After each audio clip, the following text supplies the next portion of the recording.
Okay, the only two units on each side that could affect each other were the Pakistani frigate and the Indian carrier. I can't launch airstrikes per se. You can use your air against other air, either a counter or by the short range air, which is recorded off map on a record sheet, and then it's used like normal within an 8 hex range of its base. So the only units that could hit each other were the carrier with its 23 hex range in anti-surface combat, which represents its airstrikes, I guess, and the Pakistani frigate. So this went down in the B,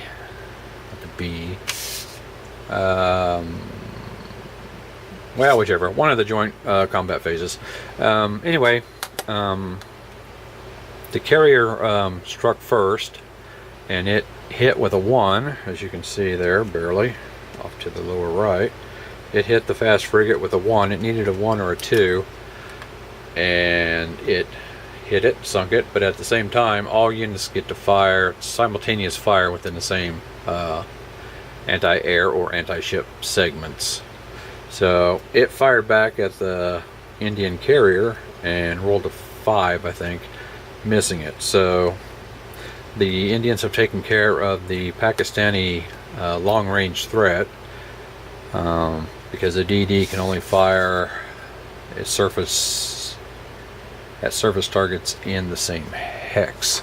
So that pretty much cripples the Pakistani force, and it looks like the sub, which it is a sub, don't need to really hide that, I guess. Sub's only going to move at 3 hexes. These guys can move at 4. There's nothing really that can stop the Indians from achieving their victory, whatever their victory conditions are. Basically to get off the map, to get within range of one of the Pakistani naval bases and hit it with the carrier. So this little exercise is pretty much over. I really wanted to just learn about the movement and combat systems.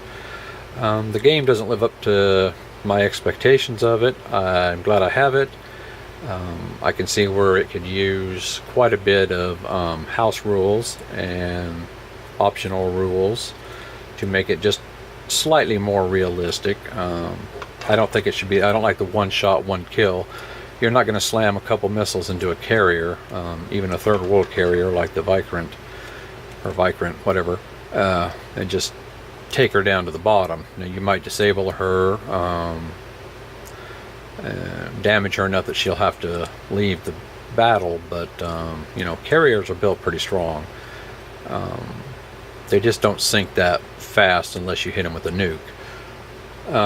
You can make them inoperable and tear up their flight decks and communications and stuff like that, so it would be a technical kill, I guess, but the ship could limp off if it had a proper screen to guard it on the way home. But anyway, I think that's going to be it for this. I have a bunch of other games I want to put up and play, so we are getting close to September, and that usually means the invasion of Poland, Borodino, Market Garden, and Antietam. So, you know, I have a lot of games I'd like to play, but I probably only get 1 or 2 of those done. But anyway, talk to you later.